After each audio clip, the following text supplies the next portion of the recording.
Hello दोस्तों, आज का सवाल कह रहा है दो समान आवेशों Q Q को जोड़ने वाली रेखा के मध्य बिंदु पर एक आवेश कैपिटल Q रख दिया जाता है। तीनों आवेशों का निकाय संतुलन में हो तो Q का मान क्या होगा। तो जैसा सवाल कह रहा है वैसा रख देते हैं हम लोग। ये हमारे पास एक आवेश Q हो गया, ये हमारे पास दूसरा आवेश Q हो गया, यानी कि ये आवेश Q है, ये भी आवेश Q है। ठीक है, ये दोनों मान लो कुछ दूरी पर रखे हैं। तो ये आवेश बराबर हैं, समान प्रकृति के हैं, तो क्या होगा, प्रतिकर्षण बल लगाएंगे तो ये दूर चले जाएंगे, तो ये संतुलित नहीं है। तो हम क्या करेंगे, इसके मध्य बिंदु पर सवाल के अकॉर्डिंग, सवाल के अनुसार इसके मध्य बिंदु पर एक आवेश कैपिटल Q रखते हैं।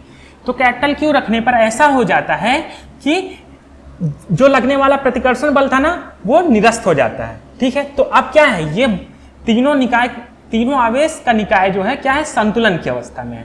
तो मान लो ये दूरी कितनी हो गई, 2x। दोनों आवेश कितनी दूरी पर रखे हैं, 2x दूरी पर रखे हैं।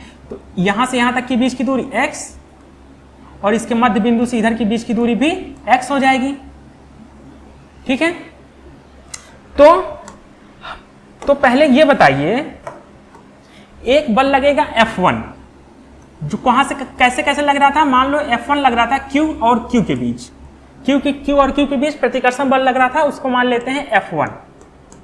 इसको क्या लिख सकते हैं, 1/4 पाई एप्सिलॉन नॉट Q तो Q स्क्वायर हो जाएगा, Q स्क्वायर अपॉन बीच की दूरी कितनी है 2x, तो 2x का स्क्वायर करेंगे तो 4x स्क्वायर हो जाएगा। F1 निकाल लिया।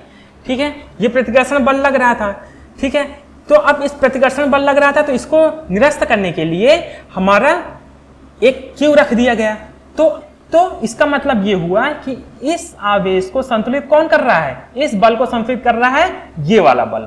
ठीक है, Q और Q पर लगने वाला बल। तो इसको मान लो F2 है, ये मान लो F2 है, इसको भी कूलाम के नियम के अनुसार लिख लो, F4 पाई epsilon naught Q capital Q, बीच की डिस्टेंस x है तो x स्क्वायर हो गया।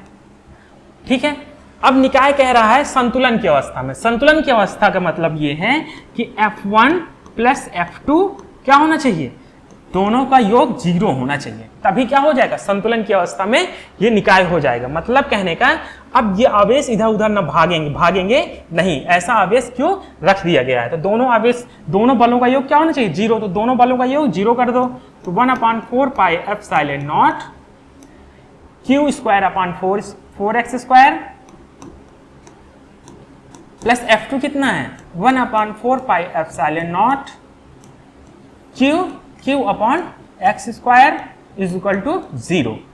तो यहां से क्या कॉमन आ रहा है, यहां से कॉमन आ रहा है 1/4 पाई एप्सिलॉन नॉट, और क्या कॉमन आ रहा है, Q upon x square, small q upon x square और कॉमन आ रहा है। तो यहां पर क्या बचेगा, यहां बचेगा Q/4, और यहां क्या बचेगा, यहां बचेगा हमारा Q बचेगा, Q बस बचेगा। ठीक है, तो यहां से ये कॉमन ले लिया, यहां पे 0 है, तो इस कॉमन वाले पद को इधर भेज देंगे तो वो भी 0 हो जाएगा। तो क्या आ जाएगा हमारे पास, Q/4 plus capital Q is equal to 0 आ जाएगा। तो कैपिटल Q बराबर क्या आ जाएगा, -Q/4। यही हमें निकालना था, इसी कैपिटल Q का मान निकालना था। इस कैपिटल Q का मान कितना आ गया, -Q/4, यानी कि -Q/4 का यदि यहां पर आवेश रखें तो ये निकाय क्या हो जाएगा, संतुलन की अवस्था में हो जाएगा। ठीक है, तो इस प्रकार से इस सवाल को सॉल्व करेंगे।